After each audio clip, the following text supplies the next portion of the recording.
Nobody gets pregnant more or have kids more than people that are struggling. If you are struggling, what will make you think, yeah, like, let's have a baby? Like, what? Men and women, what will make you do that? Like, I can barely feed the kids I got. I can barely feed myself. I don't have a car. I don't have a job. But let me just have a baby real quick. What will make you do that? Like, what really do be wrong with people? People who struggle, I swear they have the most kids. Like, on TikTok, when you see people struggling, they be having like 4 or 5 kids. What will make you do that?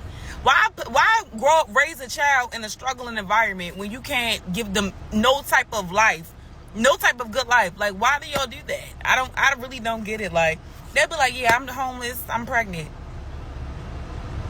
What? How did this even happen? How did you even get, like, aroused enough to even have a baby homeless? Like, if I'm homeless, I'm focused. Like, it's just no way. Like, we gotta stop that. Stop having kids if you're struggling. Like, what's so hard about You know what? This is the first woman in a while, in a long time, in a very, very long time that I didn't see made a whole lot of sense.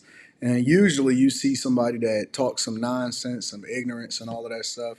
Not this woman. This woman is cooking. And the reason that she's cooking is because she's really saying that most people that decide that they want to have children and they don't have resources, they don't think. And so when you don't think, you ultimately lead yourself into a deeper state of poverty. And that's the thing that we say is passed on as generational curses. You know, I often say, and I got a really good friend, and we say that sex is for poor people. Now, obviously, we know that it doesn't take that literally because everybody is busting it down for a real one. You can even make the argument that there are people that are super successful that tend to have larger families, but that's not the point. The point that we're making is that why would you spend your time, your hard earned time, money, or if you don't have any hard earned time or money and you don't have any resources and you're not really getting to a bag and you're not successful, why would you then have children? Now, I do understand that people that don't have anything better to do, and this is just the facts, people that don't have anything better to do tend to spend their time humping on each other, right? Because they bored, whatever. I don't know how you can get aroused, similar to what she was saying. I don't even know how you can be turned on. Because when I went broke in 2008, man, I wasn't focused on no chicks, no nothing, no. All I wanted to do was go and get a bag. That's all I wanted to do. I got 2 jobs. I went to school and all of that stuff. But then you insert a child into it, and it's like, how does that make any sense? Like, why would you bring a child into poverty and then expect for the federal government to start taking care of that child and feel entitled for taxpayers to then make you feel better about the situation? I never understood it. I never even understood the logic behind why people would want to be on food stamps or government assistance or welfare. Nowadays is way different than it used to be. It used to be to where even the children would be shamed because they knew that they would be teased and they would be called, welfare or whatever it is, and so on and so forth. And it is a little bit cruel, but that's just children because they don't understand, and they just making sense of the whole situation. It used to be that. Nowadays, it's a little bit different where women are basically championing and making it seem like it's a cool thing to do. And they using the excuse and saying, well, the cost of living is too high, whatever. They don't say lower your cost of living. They don't say, well, I made some dumb decisions on the things that I decided to spend my money and my resources on. I was just on a previous post earlier this year when tax season was popping. I was over in Tulum, or I went and took a vacation. I got these expensive ass tattoos that I keep getting. I got all of the latest clothes. I spent all of my money and I nickel and dime it away. I smoke real good. They don't say any of that. You know what they say? Man, the cost of living is too expensive.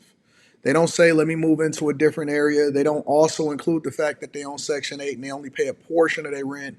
They don't say any of that stuff. They also don't include the fact that they having children that they can't take care of, but they kids have the latest and the greatest of all of the name brand clothes.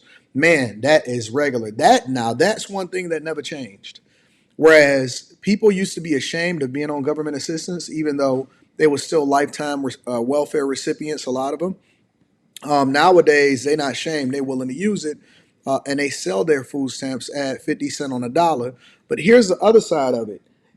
People that are poor, Now, does not exclude people that have resources and that are rich, because they have, they go to all of the stores and stuff like that also. But people a lot of times that don't have money, they keep their kids laced in all of the flyest stuff. I don't know where they get the money from. I don't know who borrowing it. I don't know how they doing it, what payday loan center is giving it to them. But people that don't have money, often at times that are on government assistance, they keep their kid in a pair of Jordans. Man, they keep them in a pair of Jordans. They keep them in the latest hookup, whatever the trues, all of that stuff back then.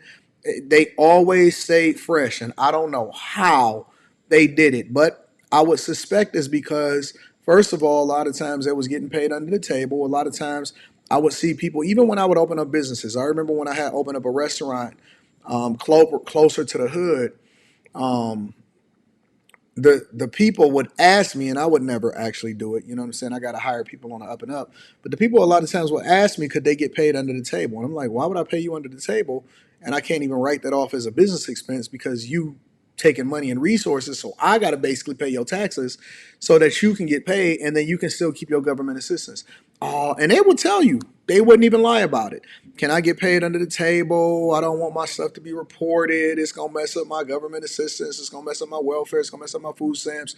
All of that stuff. They are cool with, the baby daddy and not getting married. And a lot of times they would even advocate against getting married because they didn't want it to mess up their food stamps, because one of the requirements, I know in Michigan at one point, I don't know how it is now, but I know in Michigan at one point, you basically had to say and report that the man wasn't even in the household. Man, it's crazy. It is crazy, the whole poverty mindset. Poverty mindset is demonic. Being poor isn't demonic. Having a poverty mindset is demonic, and is literal programming to keep you poor, to keep you duress, to keep you under duress, and to keep you thinking a certain way. And you always are perpetually going to be a victim. And people not even shame no more. They choose to bring children in, and they feel entitled to have children. Having a child should be something that you earn, because it is a selfish act. And in order for you to be selfish, you have to be absolutely positively willing to give that thing, or give whatever it is that you do, give it whatever it needs in order to continue to be fruitful and water and multiply and all of this stuff. Having children should be a luxury. And I know that we basically weaponize children to continue to fund and keep certain jobs and all of this stuff in existence. But with the transformation of AI and all of these machines and stuff like that, I don't think that it would be a bad thing for us to see a little bit of a population decrease as technology improves, to require us to have less and less people to do some of the menial everyday tasks that we do. You know what I'm saying? We've largely had more people because we had to build up America, or we had to build up the country, or we had to build up the world. And so, industrial revolution required you to have a lot of workers to then sacrifice themselves and their health and their well-being in order to continue to build up the world. But as we advance technologically, I don't think that we need as many people. And so as a result, I think we should start with people that are irresponsible with their finances and put a restriction on how many children they could have. I don't know. It's just an idea. I know it's a radical idea. I know it's a crazy idea. But with the invent of AI, why do we need to have so much? We about to have robots. I'm gonna probably try to be one of the first ones to get it, if I can. The minute I see a Tesla bot come out, I'm going to get that joint. I don't care what it costs. I don't care if it costs 100 grand. I'm going to get it. But I don't want to get diverted from it. Always like to give credit to the content creators, so that link will be down in the description. I don't understand why people are having children while they're poor, but I do understand that a poor mindset will lead you to make bad decisions. And people act like condoms don't even exist anymore. Let me know what y'all think inside of the comments. Make sure y'all tap into the Patreon. Link is in the description. Teach Henley, 40% off your first order, 20% off for life. I love you. I appreciate you. I'm going to holler at you guys later. Peace.